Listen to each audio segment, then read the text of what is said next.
السلام علیکم ورحمۃ اللہ وبرکاتہ۔ راحت القلوب 5ویں مجلس میں شیخ فرید الدین مسعود گنج شکر فاروقی چشتی علیہ رحمہ فرماتے ہیں، ہر کرا از مریدہ شیخ برقانون مذہب و سنت و جماعت نبندت حکایت و موافق کتاب اللہ و سنت رسول اللہ تعالی نباشد او دری مانا رہزن است۔ فرماتے ہیں شیخ وہ ہے، لوگوں کو مرید اس شیخ کا بننا چاہیے جس شیخ کا عقیدہ اہل سنت و جماعت میں سے ہو۔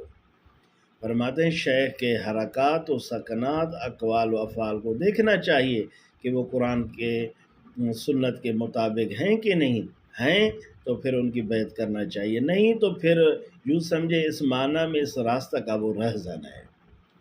وہ شیخ نہیں ہے، وہ ڈاکو ہے، لوگوں کو لوٹتا ہے، راہزنی کرتا ہے، بنا میں سجادہ نشین گادی نشین درگاہ و مدرسہ بنا کر بیٹھا ہوا ہے، لوگوں کو لوٹ رہا ہے، وہ راہزن ہے۔ جس کا عقیدہ اہل سنت جماعت میں سے نہ ہو، کہ اقوال و افعال حرکات و سکنات قرآن سنت کے مطابق نہ ہوں، تو شیخ فرید الدین مسعود گنج شکر علیہ رحمہ قربان اس بزرگ ہستی پر ان کا یہی فرمان و عقیدہ ہے کہ وہ رہزن ہے۔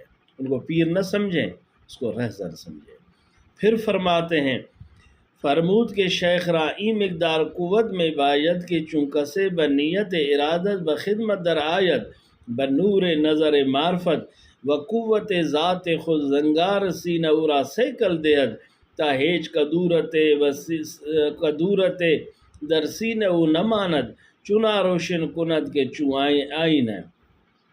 فرماتے ہیں شیخ وہ اس طرح کا ہونا چاہیے جو مرید ان کے لوگ ان کی خدمت میں آئیں بیعت کرنے کے لیے، اپنے نور نظر معرفت سے، اپنی قلبی قوت سے، توجہ سے، اس کے دل جو خاک آلود ہے، میل کلچیل سے بھرا ہوا ہے، زنگا ہوا ہے، ان کو توجہ سے روشن کر دے، ایسا روشن کینہ حسد تمام غلاظتوں کو دور کر دے جس طرح کا آئینہ ہو، صاف روشن کر دے۔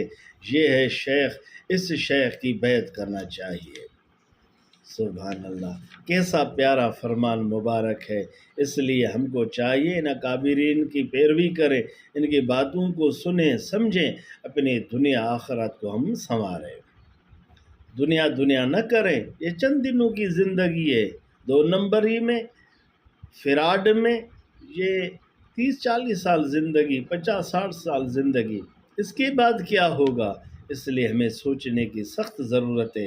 پھر فرماتے ہیں اگر کسرا شیخ کامل نہ باشد کتاب اہل سلوک را پیش خود دارد مطابعت آن نمایت تا مصاب ارادت ہم رسد۔ فرماتے اگر کسی کو کامل بزرگ نہ ملے، طلب کرے، کوشش کرے، انتظار کرے، جا کر رہے، غور فکر کرے، با شرع ظاہر با شرع باطن با خدا، دل میں ہو اللہ، اس طرح کا کامل شیخ ملے، فانی فی اللہ باقی باللہ ملے، تو الحمدللہ ان کی بیعت کر رہے ہیں۔ ورنہ کوئی اہل سلوک کی کتاب پڑھے، اکابرین بزرگان دین کی کتاب پڑھے، جیسا کہ راحت القلوب ہے، آدمی پڑھتا ہے دل ٹھنڈا ہو رہا ہے۔ اور فقیر کا ادنا، کیونکہ فقیر ایک ابن صدیق محمد حضور بخش مجددی ہے، تو فقیر یہ عرض کرتا ہے اہل سلوک تصوف ہر چیز جس میں موجود ہے، مکتوبات امام ربانی شریف کا مطالعہ کیا جائے۔ جس کو پیر کامل نہ ملے، انشاءاللہ تعالی مکتوبات امام ربانی اس کو فیض پہنچائیں گے۔ تو میری جان، میرے دوست عزیز، آپ فرماتے ہیں جس کو یہ شیخ کامل نہ ملے سلوک کی کتاب پڑھے تاکہ یہ اس کا مقصد حاصل ہو۔